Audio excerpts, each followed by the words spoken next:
Welcome to Mahali's Academy. Theory of Machine. Unit 2. Velocity Diagrams. Problems on Relative Velocity Method. By Professor Nikhil Mahali. चला मुलांनो, आपण पाहत आहोत theory of machine. यामध्ये आपण unit number 2 start केलं होतं. Velocity and acceleration in mechanisms. Okay, हे युनिट आपण लास्ट लेक्चरला चालू केलं होतं. त्यामध्ये आपण बघतोय टाइप नंबर 1 चा प्रॉब्लेम, ज्याचं नाव आहे relative velocity method. Relative velocity method actually graphical method आहे. याच्या मदतीने तुम्ही काय करू शकता की कुठल्याही मेकॅनिझम मध्ये ज्या कायनेमॅटिक लिंक्स आहेत त्याची व्हेलॉसिटी आणि अँग्युलर व्हेलॉसिटी फाइंड आउट करू शकता. ओके, मग चला प्रथम आपल्याला क्वेश्चन वाचून घ्यावं लागेल, मग त्यानुसार ड्रॉइंग करायला. क्रँक आणि connecting rod of a steam engine. Steam engine ज्याच्यामध्ये क्रँक आणि कनेक्टिंग रॉड दिलाय. क्रँकची लेंथ 0.5 मीटर, कनेक्टिंग रॉडची 2 metre respectively. Okay, crank makes an angle. क्रँकचा जो स्पीड आहे तो दिलाय 180 RPM. RPM म्हणजे rotations per minute in a clockwise direction. म्हणजे तुमचा क्रँक क्लॉकवाईज डायरेक्शनला फिरतोय आणि त्याचा रोटेशनचा स्पीड पर मिनिटला 180, म्हणजे एका मिनिटात 180 रोटेशन कंप्लीट करतोय. When it has turned through 45 degree. जेव्हा तो 45 डिग्री अँगल करतो विथ आयडीसी म्हणजे fix link. Find the velocity of the piston. तुम्हाला पिस्टनची व्हेलॉसिटी काढायची आहे आणि अँग्युलर व्हेलॉसिटी काढायची आहे कनेक्टिंग रॉडची. त्यासाठी मेथड वापरायची रिलेटिव्ह व्हेलॉसिटी मेथड. जरी त्यांनी सांगितलं नाही की रिलेटिव्ह व्हेलॉसिटी मेथड यूज करा, सांगितलं नाही त्यांनी, तरी पण तीच यूज करायची जेव्हा जेव्हा तुम्हाला व्हेलॉसिटी विचारली जाईल. ऍक्सलरेशन विचारलं त्यांनी कुठल्याही कॉम्पोनंटचं, तर मग रिलेटिव्ह ऍक्सलरेशन मेथड यूज करायची, रिलेटिव्ह व्हेलॉसिटी मेथड यूज करायची इथं. मग चला सुरुवातीला तर सोल्युशन घेऊ. सोल्युशन मध्ये पहिले कोणती फिगर काढावं लागेल? तुमची मेकॅनिझमची फिगर काढावं लागेल. मेकॅनिझम. बरं, स्लायडर क्रँक मेकॅनिझम हे सगळ्यांना माहिती आहे. सुरुवातीला तर फिक्स लिंक जी आहे ती तुम्ही ड्रॉ करायला हवी. ही झाली फिक्स लिंक बरं का बाळांनो. ओके, त्यानंतर तुमचा जो क्रँक आहे तो ड्रॉ करायला हवा. पण ते करण्याच्या अगोदर एक गोष्ट करा, स्केल घ्या. स्केल फार महत्वाचं असतं. तुमच्या लक्षात आलं की लेंथ कशी दिली त्यांनी 0.5 मीटर आणि 2 मीटर. मग मी काय करतो, 1 सेंटीमीटर करता 0.5 मीटर नको, खूप छोटं होईल ना, 0.25 मीटर घेतो. 1 सेंटीमीटरला मी लेंथ घेणार आहे 0.25 मीटर. मग विचार करा तुमच्या क्रँकची लेंथ किती आहे? 0.5. मग किती मीटर येईल ते? 2 सेंटीमीटर येईल. इकडे लक्ष द्या. प्रथम काय करा, एक पॉइंट फिक्स घ्या. एक फिक्स पॉइंट घेतला का त्याच्यावर बरोबर 45 डिग्री अँगल मोजला, बरोबर 45 डिग्री अँगल मोजला. आता लेंथ किती घेणार? स्केल नुसार 0.5 मीटर टोटल लेंथ आहे. स्केल आहे 0.25. स्केल आहे 0.25. स्केलने तुमच्या दिलेल्या लेंथला मी डिवाइड केलं, किती सेंटीमीटर आलं? 2 सेंटीमीटर. मग या पॉइंटला नाव द्या O, या पॉइंटला नाव द्या A. बरोबर 2 सेंटीमीटरची लेंथ मारा. बरं, त्याचा जो अँगल तुम्ही ड्रॉ केला 45 डिग्री तो पण शो करा. त्याच्यानंतर त्यांनी त्याचा जो स्पीड दिला 180 रोटेशन्स पर मिनिट हे पण शो करा. अशा पद्धतीने 2 सेंटीमीटर लांबीचा 45 डिग्री अँगल वर एक क्रँक ड्रॉ करा. याला नाव द्या O, याला नाव द्या A. त्यांनी नेम दिलेले नाहीयेत, आपण त्याला नेम देऊ शकतो. एवढं ड्रॉ करा. ड्रॉ करण्याच्या अगोदर स्केल काढणं गरजेचं आहे. ही मेकॅनिझमची डायग्राम आपण ड्रॉ करतो अगोदर, खूप पुढे जाण्याच्या अगोदर. याला कॉन्फिगरेशन डायग्राम असं सुद्धा म्हणतात. यामध्ये प्रथम तुम्हाला फिक्स लिंक ड्रॉ करायची जी कम्प्लिटली हॉरिझॉन्टल आहे. कम्प्लीट हॉरिझॉन्टल, त्याची लेंथ पण फिक्स नसते, कितीही ड्रॉ करू शकतात. फिक्स केलेली लिंक आहे म्हणून आपण असे हॅचिंग करतो. कुठलाही एक पॉइंट त्याच्यावर निवडायचा आणि त्यानंतर 45 डिग्री अँगल जो त्यांनी गिवन दिलाय तो घ्यायचा आणि एक अप्रॉक्सिमेटली किती पण लेंथची एक लाईन मारायची. नंतर स्केल तर घेतलं होतं, त्याची लेंथ होती 0.5 मीटर, त्याला आपल्या स्केल 0.25 ने डिवाइड केलं, 2 सेंटीमीटरला बरोबर आर्क मारायचा राऊंडरने आणि ही लाईन डार्क करायची. हा झाला क्रँक. त्याचा अँगल आणि त्याचा स्पीड मेन्शन करायचा. कोणाला काय डाऊट इथपर्यंत? आता कनेक्टिंग रॉडची लेंथ किती होती? 2 मीटर. मग तुमचं स्केल आहे 0.25 मीटर, किती सेंटीमीटर होईल? 8 सेंटीमीटर. तुमचं राऊंडर घ्यायचं. राऊंडर म्हणजे ज्याला एका बाजूला पेन्सिल लावलेली आहे. राऊंडरचं जे लोखंडी टोक आहे, आयर्न टोक म्हणजे लोखंडाचं टोक, ते इथे ठेवायचं.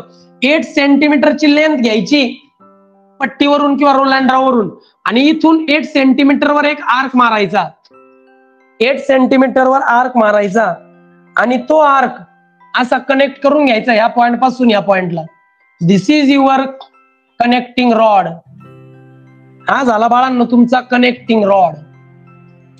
याची लेंथ आली 8 सेंटीमीटर. आता या पॉइंटला नाव द्या बी. मग आता तुम्हाला माहिती आहे बाळांनो, स्लायडर कुठे असतो? कनेक्टिंग रॉडच्या समोर. मग चला आपण स्लायडर ड्रॉ करूया. दिस वन इज अ स्लायडर. हा झाला बाळांनो तुमचा स्लायडर बी. अशा पद्धतीने सुरुवातीला कॉन्फिगरेशन डायग्राम म्हणजेच मेकॅनिझम ड्रॉ करून घ्यायचं बाय युझिंग सुटेबल स्केल. यामध्ये काय डाऊट? काही डाऊट? चला बाळांनो आपण आता पुढे जाऊया. आता व्हेलॉसिटी डायग्राम आपल्याला ड्रॉ करायची आहे, पण तत्पूर्वी व्हेलॉसिटी डायग्राम ड्रॉ करण्याच्या अगोदर आपल्याला पहिल्या स्टेपला दरवेळी जो 4 बार मेकॅनिझम असू द्या, नाही तर मग स्लायडर क्रँकचा 3 बार मेकॅनिझम असू द्या, 3 बार असो नाही तर 4 बार मेकॅनिझम असो, सुरुवातीला क्रँकची लिनियर व्हेलॉसिटी माहित पाहिजे. बघा व्हेलॉसिटी म्हणजे व्ही आणि क्रँकचं नाव काय दिलंय? ओए. मग linear velocity of the crank लिहितो बाबा मी. Linear velocity of the crank तुम्हाला माहित हवंच, त्याशिवाय व्हेलॉसिटी डायग्राम ड्रॉ करता येत नाही. Linear velocity of the crank म्हणजे व्हेलॉसिटी ओ ऑफ ओए. ओए आपला क्रँक आहे. आता यांनी इथं दिलाय बाळांनो स्पीड. काय दिला? स्पीड. स्पीड म्हणजे एन. मग याच्यावरून अँग्युलर व्हेलॉसिटी निघेल. फॉर्म्युला आहे 2πn/60 चा. अँग्युलर व्हेलॉसिटी निघेल क्रँकची. व्हॅल्यू पुट करा. 2π n ची value 180/60. Angular velocity of the crank येत असते रेडियन पर सेकंद. मला angular velocity of the crank सांगा बाय युझिंग दिस फॉर्म्युला. किती येते?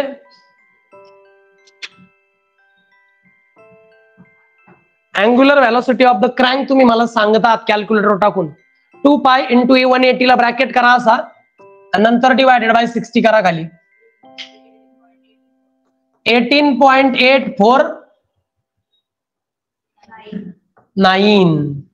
दिस is the angular velocity of crank OA. पण मला तर लिनियर व्हेलॉसिटी हवी. ओम बाहेर जा, त्यांना आवाज बंद करा, डोअर लावून घे. इकडे बघा, मला तर लिनियर व्हेलॉसिटी हवी. क्रँक आहे आपला OA. आता अँग्युलर व्हेलॉसिटी जर तुम्हाला माहित असेल तर अँग्युलर व्हेलॉसिटीवरून लिनियर व्हेलॉसिटी फाइंड आउट करता येते by multiplying the length. Okay, म्हणजे अँग्युलर व्हेलॉसिटी पासून जर लिनियर व्हेलॉसिटी काढायची आहे तर लेंथने मल्टिप्लाय करायचं. मग बघा linear velocity of the crank OA is equal to length पण कोणाची घ्यायची? क्रँकचीच. क्रँकची लेंथ किती होती मीटर मध्ये? 0.5 metre multiplied by angular velocity होती 18.849. किती येतं पहा लिनियर व्हेलॉसिटी? मीटर पर सेकंदामध्ये येईल, कारण तुम्ही हे मीटर मध्ये यूज केलंय. मीटर मध्ये 9.424 is the linear velocity of crank OA in meter per second. इथपर्यंत काय डाऊट? आता लिनियर व्हेलॉसिटी एकदा तुमची आली तर तुम्ही व्हेलॉसिटी डायग्राम काढण्यासाठी रेडी आहात. मग मी आता खाली काढणार आहे बाळांनो व्हेलॉसिटी डायग्राम. व्हेलॉसिटी डायग्राम काढण्याकरता बाळांनो मला स्केल घ्यावं लागणार आहे. मी स्केल घेतोय, इथं लिहायचं स्केल. आता हे 9 पॉइंट आलं ना, 9.424 म्हणजे 9 सेंटीमीटरची लेंथ तुमच्या इकडे बसेल का? 9 सेंटीमीटर. ऍक्युरेसी वाढते. मग मी काय करतो, 1 सेंटीमीटर करता 1 मीटर पर सेकंद घेतो. काहींच्या याच्यात बसत नसेल तर तुम्ही 2 मीटर घ्या. फक्त मग दरवेळी याला 2 ने डिवाइड करावं लागेल. 1 सेंटीमीटरला मी 1 मीटर पर सेकंद एवढी व्हेलॉसिटी घेतली. मग आता करायचं काय बाळांनो, इकडे लक्ष द्या. आता तुमचा जो प्रोट्रॅक्टर आहे तुमच्या जवळ, कोण मापक, आता हा पॉइंट तर फिक्स आहे, कुठं पण एक पॉइंट घेऊन ठेवायचा. मी इथं एक पॉइंट घेतो बरं का बाळांनो. मी ना या ठिकाणी एक पॉइंट घेतो जो फिक्स आहे. फिक्स पॉइंटचं नाव काय आहे? ओ. हा फिक्स पॉइंट आहे बरं का. इकडे बघ, फिक्स पॉइंट आहे. आता मी काय करतो, एक प्रोट्रॅक्टर बरोबर इथं ठेवतो. बघ कसा ठेवणार प्रोट्रॅक्टर, हा असा आणि हा असा. असा प्रोट्रॅक्टर तुम्हाला इथं ठेवायचा ह्या पॉइंटवर आणि बरोबर 90 डिग्रीत एक लाईन मारायची. किती पण लेंथ किती असू द्या, पण 90 डिग्रीत बरोबर एक लाईन मारा. ओके. आता ते म्हणतात की तुमचा जो क्रँक आहे बाळांनो, तुमचा जो क्रँक आहे तो कसा फिरतोय? क्लॉकवाईज. म्हणजे याची व्हेलॉसिटी इकडे होईल ना, असं क्लॉकवाईज म्हणल्यावर इकडं. मग याला लिहायचं व्हेलॉसिटी ऑफ OA. बर, आता मारली मी लाईन 90 डिग्रीत बरोबर पॉइंट A ला. आता काय करायचं, ह्या लाईनला पॅरलल रोल अँड ड्रॉ ठेवायचा, ह्या लाईनला पॅरलल आणि बरोबर O पॉइंट पासून पॅरलल लाईन मारायची. आता हिची लेंथ किती असली पाहिजे? According to the scale velocity आहे 9.424. मग मी हिची लेंथ घेईल 9.42 सेंटीमीटर. 9.4 घेतला तरी जमन. आणि मग तुम्हाला पॉइंट भेटन A. स्मॉल A म्हणा त्याला. O पासून A ड्रॉ केला. व्हेलॉसिटी पाहिली मी OA ची जी 9.424 होती. मग स्केल घेतला 1 सेंटीमीटरला 1 मीटर पर सेकंद. मग या नंबरला या नंबरने डिवाइड केलं, 9.42 सेंटीमीटर आलं. O पॉइंट फिक्स होता. या परपेंडिक्युलर लाईनला पॅरलल लाईन मारली ज्याची लेंथ 9.42 सेंटीमीटर होती. मारली बा, मारली इथपर्यंत. या ही लाईन मारा, हिची लेंथ 9.42 सेंटीमीटरच यायला हवी अकॉर्डिंग टू द स्केल. आली. आता काय करायचं, परत तुमचा जो, आता काय करायचं, हॉरिझॉन्टल लाईन मारायची आपल्याला. त्या अगोदर आपण काय करू, कनेक्टिंग रॉड घेऊ. आता ऐका बरं का, आता तुमचा कनेक्टिंग रॉडचा हा पॉइंट तर हॉरिझॉन्टली मूव्ह होतोय, तो सोडून द्या. हा पॉइंट मात्र सर्क्युलर मोशन मध्ये मूव्ह होईल. मग ह्या पॉइंटला कोण मापक म्हणजे प्रोट्रॅक्टर असा ठेवायचा बघा, असा ठेवायचा. असा प्रोट्रॅक्टर ठेवल्यानंतर बरोबर 90 डिग्री या पॉइंटला घ्यायचं, या बाजूला बरोबर 90 डिग्री घ्यायचं बरं का. घेतलं. आता जर हा ह्या बाजूला मूव्ह होतोय, इकडे पहा. आता जर तुमचा क्रँक ह्या बाजूला मोशन मध्ये, तर हा कोणत्या बाजूला मोशन मध्ये राहील? मग डाऊनवर्ड. किंवा म्हणजे जेव्हा तुमचा क्रँक इकडे जाईल तेव्हा कनेक्टिंग रॉड खाली येईल बरं का. जेव्हा हा इकडे जाईल तेव्हा कनेक्टिंग रॉड खालच्या बाजूला येईल, म्हणून त्याची व्हेलॉसिटी मी खाली घेतली. याला म्हणायचं velocity of connecting rod AB. घेतली. आता ही जी लाईन आहे ना, ही लाईन, या लाईनला घ्यायची पॅरलल लाईन. आता पॅरलल लाईन घेताना खालच्या बाजूनी नाही घ्यायची, या बाजूने घ्यायची, कारण वरच्या लाईनला कट झाली पाहिजे. म्हणून मी इकडून नाही घेणार, इकडून घेईल. बरोबर पॅरलल लाईन घ्या. तुम्ही म्हणले सर किती लेंथ घेऊ? कितीही लेंथ घ्या, बिकॉज आपल्याला त्याची व्हेलॉसिटी माहित नाही, तीच तर फाइंड आउट करायची. म्हणून मी घेतलं बाळांनो हे, आणि हिची हे दाखवायची. हिची लेंथ किती घेऊ शकता, याला म्हणायचं व्हेलॉसिटी ऑफ AB. असं शो करायचं.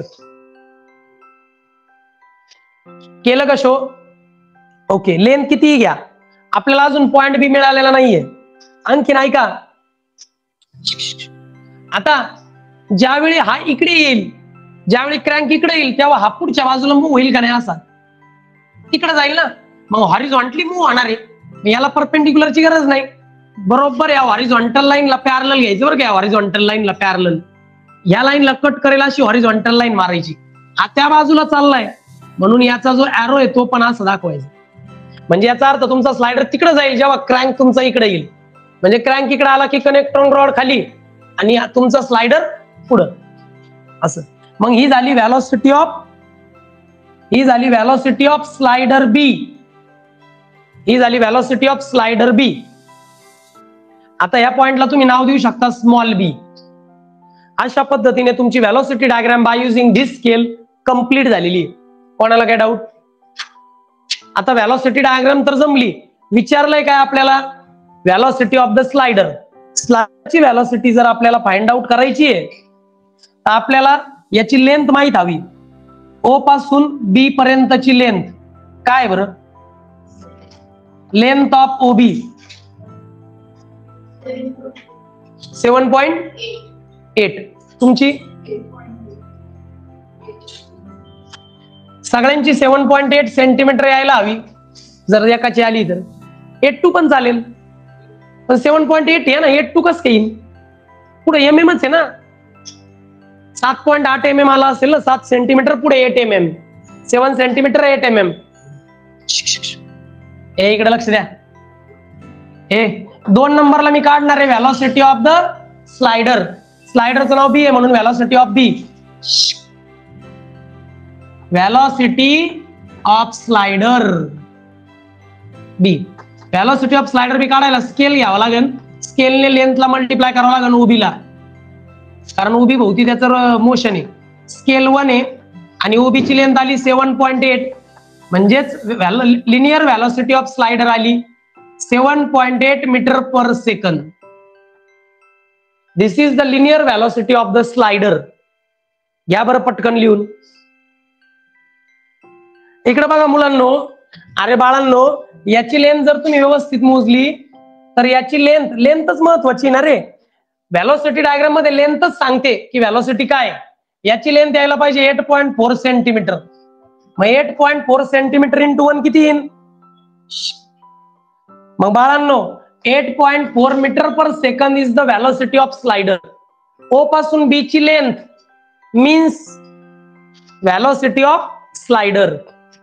व्हेलॉसिटी ऑफ स्लायडर आलं बाळांनो आपलं. आता आपण फाइंड आउट करू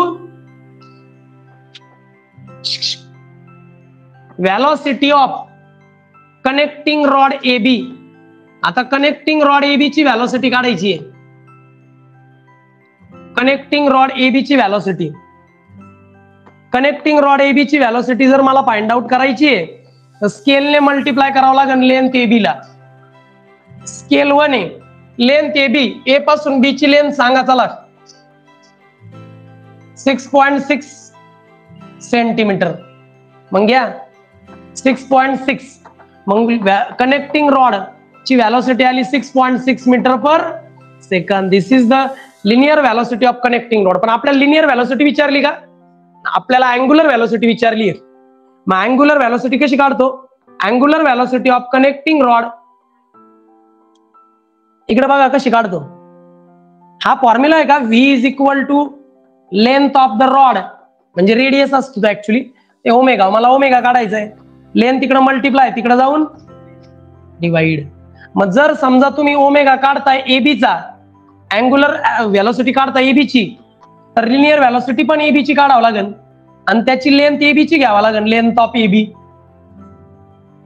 मग लिनियर व्हेलॉसिटी ऑफ AB काढलं 6.6 आणि लेंथ ऑफ AB किती होतं? AB ची लेंथ 2 मीटर होतं ना. लेंथ ऑफ AB होतं 2 मीटर. 2 ने डिवाइड करा. Angular velocity of connecting rod AB तुम्हाला मिळेल रॅडियन पर सेकंद मध्ये. किती? 3.3 radian per second. This is accurate answer. प्रथम तुम्हाला लिनियर व्हेलॉसिटी काढावी लागेल, मग त्याला ऍड करून अँग्युलर व्हेलॉसिटी मिळेल. This is the linear velocity of connecting rod.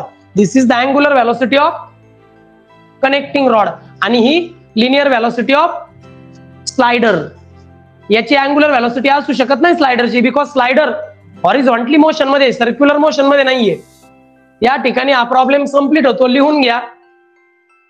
Okay, थांबतोय आपण आज इथे, भेटूयात नेक्स्ट लेक्चरला. Bye bye. Like, share, and subscribe. Thanks for watching.